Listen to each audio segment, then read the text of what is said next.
So I get asked all the time how it is that I'm able to find all of these amazing deals on eBay. So in today's video, I'm going to give you 5 easy tips and show you how to do it.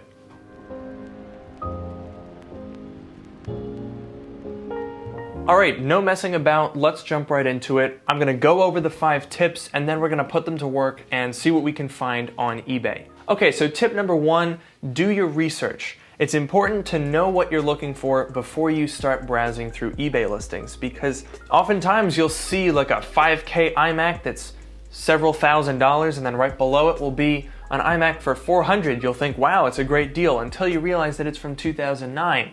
So it's important to know what you're going into, what you're looking for, so that you have context for the listing. Otherwise, every single listing is a standalone thing and you don't have any prices to compare it to. In the same vein, tip number 2, browse sold listings to get an idea of the going price.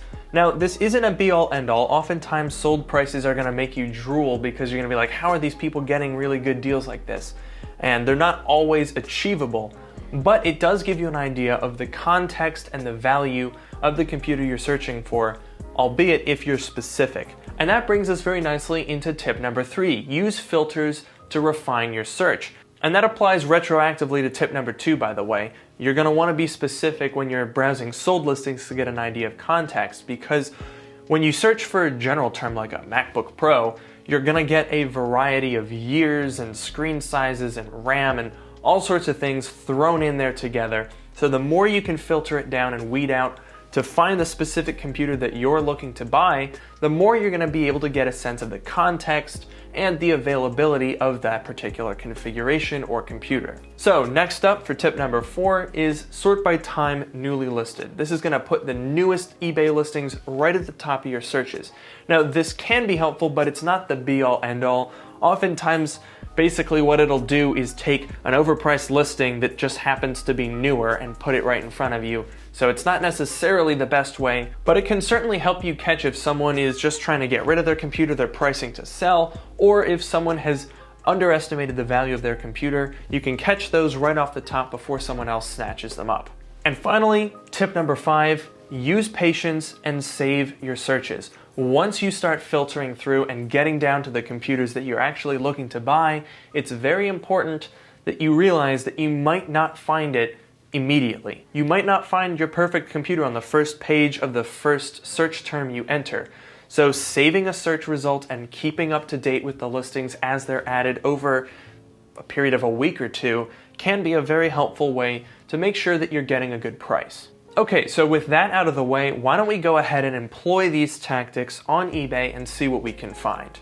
So here we are on eBay, and I'm gonna start by just simply searching MacBook Pro to show you what we're up against. Here is the first page of results for MacBook Pro, and it is all over the place. We have some recent ones from 2017, we have older Retinas, we've got 13-inch, we've got 15-inch, we've got unibody. It's all over the place, and it's very hard to tell what a good deal is just by looking at this. Not to mention the fact that there are a ton of clickbaity listings that are here that are designed to trick you. Now, obviously, the degree to which you research the computer you want to find is going to be up to you, but for the purposes of this video, I'm gonna say, why don't we try to find a 15-inch Retina MacBook Pro? That's a pretty common search term, and people are often trying to buy those, so we're gonna try and filter for that and isolate some good deals. You can see if we look through some of these listings, there are a couple of 15-inch Retinas, but most of them are over $1,000,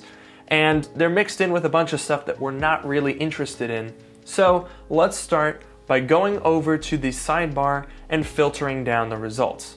I'm going to click See All, and the first thing that I'm going to do is go to the release year and select 2013, 2014, and 2015. So what I'm trying to find here are the most popular and the most reliable 15-inch Retinas. So those are the late 2013, mid 2014, and mid 2015 models. Now, I've just selected the search years. This doesn't necessarily mean that we're going to get computers from that year, because people often use clickbaity terms like macOS 2017 to denotate that they're running High Sierra on a 2010 MacBook. So that's not really super helpful for us. So what we're gonna do is go down to the processor type, and I'm going to select Intel Core i7 4th generation. because all of the computers that I'm searching for have 4th gen Intel Core i7 processors. So the next thing that I'm gonna do is go to screen size, and I'm gonna filter for 15, 15.2, sometimes people get it wrong, 15.4. Essentially, we're just trying to find 15-inch computers from 2013 to 2015 with 4th generation Core i7 processors. And when I go ahead and hit apply, you're gonna notice that our listings are a lot more homogeneous. We are getting 15-inch Retina MacBook Pros, we are getting more targeted results, and you'll also notice that there is less clickbait. And as we scroll down, you'll start to notice that these prices are also a lot lower. Here's a 2015 that on the first page would have been over $1,000 for $750. Here's a 2014 base model for $540. Not a terrible deal whatsoever. But let's say maybe you don't know if it's a good deal or not, and you want to get some more context before you can evaluate whether these prices are fair or not. Let's go up to the filters over here, and we're going to select sold items. And that's going to allow us to see how much people paid for these computers recently. So here's one from mid-2015 that they paid $700 for. Here's a late 2013 with the dual graphics, $461. This kind of gives you an idea of how much these computers are going for. And it looks like we're talking about somewhere in the $400 to $500 range for the 2013s, and then the 2015s are getting into the $700 and $800 range. So then once we go back to the current listings, you can see something like this right here, a 2015 with the dual graphics for $1,250. That's too much. Here's a 2014 for $470. That is definitely a good price. Here's another 2014, $398. Wow, that's pretty good. Now, sometimes you do have to look at these listings and see what's going on, because right here I'm noticing delamination on the LCD. And yeah, so that would be something that we would probably want to avoid. But regardless, we're getting prices that are a lot more in line with what these computers are actually worth. So as we're going through, we're gonna further refine. I'm gonna select buy it now because I'm not really interested in an auction, and I'm also going to sort by time newly listed because I wanna see what sort of stuff is coming up right on top. Here is a 2015 for $800. Now, if this is the dual graphics one, which it certainly looks like it is, this is a lot better deal than some of those that we saw were $1,200. Here's another 2015 with a very similar looking configuration for $900. So now you can see how we're starting to find some better prices. Now, what you can also do here is start to introduce price caps. So let's say I wanted to only buy a 2015, right? So I'm gonna unselect 2014 and 2013 here. We'll see if that narrows it down. We have 995 results now. Once I do that little change, 587. And then let's also say we want to save some money here. So I'm going to go under $750. Let's see what options are showing up here. So oftentimes you'll get 4 parts listings. Let's in fact try to filter that out by choosing used, refurbished for the condition. You can see we're down to 60 results here. So you can see basically the more specific that we get, the more listings we're able to find that we would actually want to consider buying.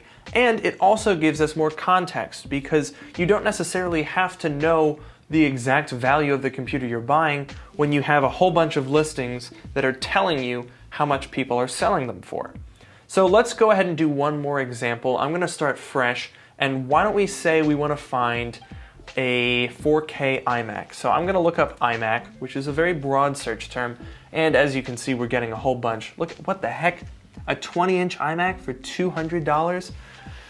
Oh my God, eBay's a mess. Oh, this one's $240. My goodness. Anyway, let's open up our filters and try to filter these down. So why don't we find, how about a 2017? So that would be, if you do some research, release year, we're gonna select 2017, and I guess we'll do 2018 as well, although there weren't any iMacs in 2018, but sometimes people are gonna be listing them wrong. Sometimes you gotta just take that into consideration. Screen size, we're gonna go 21.5 inch. That's weird, someone seems to have listed a 13-inch iMac which does not exist. And then I'm gonna go down to processor type and do Core i5 7th gen and Core i7 7th gen. So these listings should be 2017 4K iMacs. And straight off the bat, you can see we've gotten a lot more accurate listings here. In fact, this one looks like a pretty decent price, $679. And it looks like it's the 2017 4K i5 2GB graphics card. Look at that. That seems like a pretty good price, actually. All right, so the key takeaways here. What are the most important things that you can do? I think the most important one is honestly being specific. You should figure out what is going to be the best computer for you. And if you already know that, you should figure out some details about that computer before you go to buy. Now, I know this is hard because a lot of the times we don't exactly know what we want, but the more specific that you can get, the more you can read forums, watch some of my videos, and sort of figure out, okay, I'm a student, why don't I find a Touch Bar MacBook Pro, a 13-inch is probably going to be the best one for me, and then start to apply these filters, narrowing computers down, browsing, sold listings. Those things can really help you figure out what you're looking for, figure out what options you have, and find yourself a good deal. So I hope this video was helpful to you guys. Let me know down in the comments below if there are any things that you do when you're shopping on eBay that you might find helpful, that other people might find helpful. Let me know that stuff in the comments below. And as usual, don't forget to follow me on Twitter @Miani. Please consider joining my subreddit, which by the way is great if you have any questions about this or you want to bounce some eBay listings that you come across off of us and the community. So definitely go check those things out. And with that, don't forget to like, comment, and subscribe, and I'll see you all in the next video.